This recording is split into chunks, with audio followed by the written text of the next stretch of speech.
Hello दोस्तों, बहुत बहुत स्वागत है कौशल स्टडी पॉइंट पर।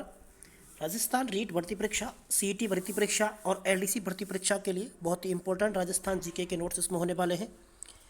बहुत सारे प्रश्न जो बार बार आ चुके हैं साथियों और बार बार आते हैं आगामी परीक्षाओं के अंतर्गत एक अच्छे नोट्स और पीडीएफ के माध्यम से आप सब उपलब्ध करवाए जा रहे हैं साथियों। राजस्थान जीके के बहुत इंपॉर्टेंट 20 प्रश्न यहाँ पर रहने वाले हैं। सभी साथी इसको जरूर देखें और वीडियो को लास्ट तक देखें, चैनल को सब्सक्राइब कर लें और बेल आइकन को प्रेस कर लें साथियों। आइए चलते हैं वीडियो की तरफ। सभी साथी जुड़े रहें और वीडियो को लास्ट तक देखें साथियों। बहुत अच्छे इंपॉर्टेंट प्रश्न यहाँ पर लिए गए हैं साथियों। यहाँ पर जो प्रश्न होने वाले हैं साथियों वो आरएस भर्ती से संबंधित होने वाले हैं। आरएस प्री के मॉडल पेपर के रूप में आपके लिए पहले करवाए गए थे साथियों उत्कर्ष क्लासेस के द्वारा। गणेशर सभ्यता का विस्तार था। गणेशर सभ्यता का जो विस्तार है वो साथियों कहाँ तक है, तो आपको याद रखना है कि सीकर और झुंझुनू के अंतर्गत गणेशर सभ्यता का विस्तार है साथियों। गणेशर सभ्यता है वो सीकर के अंतर्गत पाई जाती है साथियों मेनली, और इसको ताम्रयुगीन सभ्यताओं की जननी कहा जाता है या इसको ताम्रयुगीन सभ्यता, नवीन ताम्रयुगीन सभ्यता कहा जाता है। इसके लिए आप सभी साथी कमेंट करें। राजस्थान का एकीकरण खाली जगह से प्रारंभ हुआ व खाली जगह को जाकर कुल चरणों में पूर्ण हुआ। रिक्त स्थान में भरिए। आपको भरना है कि राजस्थान का एकीकरण कब से प्रारंभ हुआ था साथियों।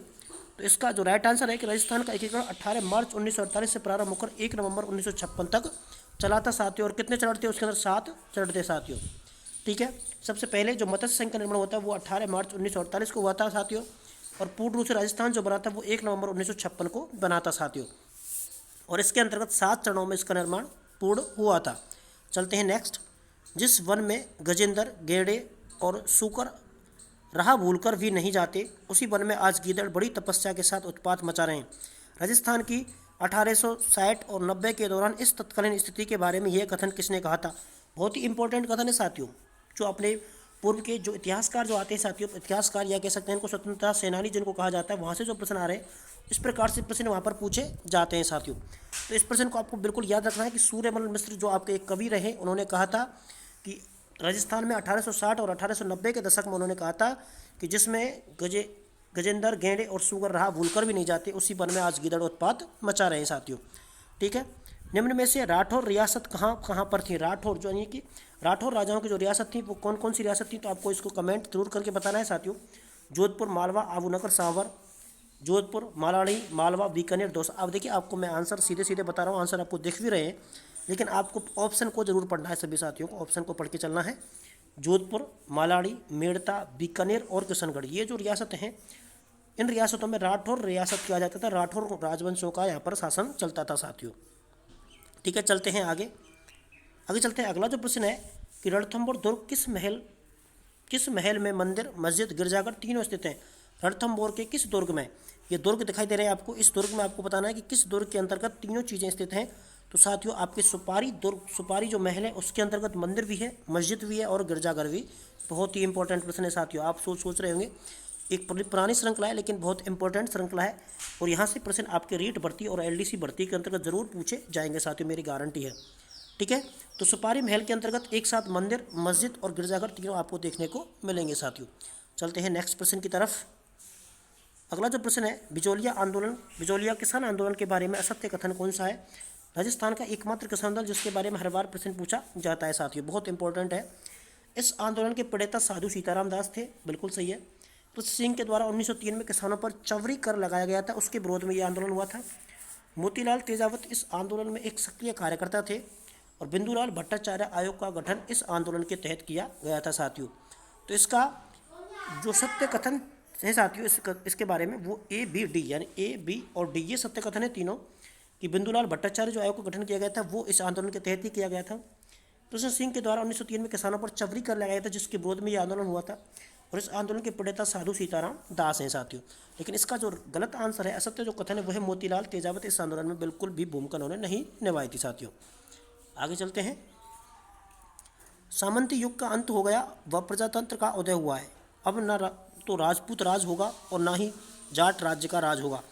भरतपुर प्रजा परिषद के अधिवेशन में किस नेता ने यह कथन कहा था साथियों, कि इसमें अब प्रजातंत्र, सामंत युग का अंत है और प्रजातंत्र का उदय है, ना तो कोई राजपूत राज होगा ना ही कोई जाट राज होगा। ये कथन किसने कहा था? तो साथियों ये कथन है पट्टा वी सीतारमैया का। बहुत इंपॉर्टेंट प्रश्न आप मान सकते हैं इसको आगामी परीक्षाओं के लिए साथियों। ठीक है। आगे चलते हैं। बहुत इंपॉर्टेंट प्रश्न है डावड़ा हत्याकांड घटना कब हुई थी? बहुत इंपॉर्टेंट साथियों। डावड़ा हत्याकांड आपको याद रखना है नाम सुनते ही डावड़ा हत्याकांड आपको याद रखना है। 13 मार्च 1947 को डावड़ा हत्याकांड हुआ था। इसके बारे में जो साथी विस्तार से जानते हैं वो बिल्कुल हमें कमेंट करें साथियों, ताकि और लोगों को भी पता चल सके। चलते हैं आगे। अलाउद्दीन खिजली के बाद राजस्थान में किए गए आक्रमण का सही कालक्रम पहले से बाद के क्रम में उल्लेखित करें। विकल्प किस प्रकार से दिए गए आपको देखना है। यानी कि अलाउद्दीन खिजली ने राजस्थान में किस प्रकार से आक्रमण किया, उसके प्रारंभ में किस पर आक्रमण किया, उसके बाद किस पर किया। तो आपको बताना है सबसे पहले जो आक्रमण किया था अलाउद्दीन खिजली के द्वारा वो 1303 ईस्वी में रणथंभौर के ऊपर किया गया था साथियों, 1303 ईस्वी के अंतर्गत, और प्रथम शाखा भी इसी के अंतर्गत हुआ था। उसके बाद साथियों चित्तौड़ के अंतर्गत इन्होंने राज शासन किया। उसके बाद सिवाड़ा और उसके बाद जालौर। इस क्रम में आपको याद रखना है रणथंभौर, चित्तौड़, सिवाड़ा और जालौर। इस क्रम में इन्होंने राजस्थान में अपना आक्रमण किया था साथियों, मुस्लिम शासककारी अलाउद्दीन खिजली के द्वारा। आगे चलते हैं 10वां प्रश्न।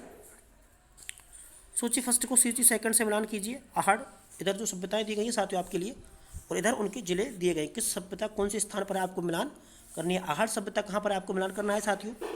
रंगमहल सभ्यता कहाँ पर आपको मिलान करना है। गिलुकंड कहाँ पर है साथियों आपको मिलान करना है। और रेलवान कहाँ पर आपको मिलान करना है। तो इसका राइट आंसर आप सभी कमेंट करेंगे जल्दी से।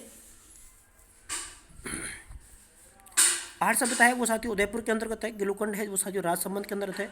रंगमहल है वो हनुमानगढ़ के अंतर्गत है साथियों। यहाँ पर आपको याद रखना है रंगमहल कहाँ पर है, हनुमानगढ़ के अंतर्गत। और रेलवान है वो आपकी बारां के अंतर्गत स्थित है साथियों। ठीक है, ठीक है साथियों, बहुत बहुत धन्यवाद सभी का जुड़ने के लिए। आगामी 10 प्रश्न की ये श्रृंखला है, और आगामी श्रृंखला भी आपके 10 प्रश्न की होगी। बहुत ही मोस्ट प्रश्न है, आप देख चुके हैं सभी साथी। चैनल को सब्सक्राइब कर लेना। आगामी परीक्षा भी जल्द आपके लिए जो श्रृंखला है वो चालू रहेगी साथियों। धन्यवाद।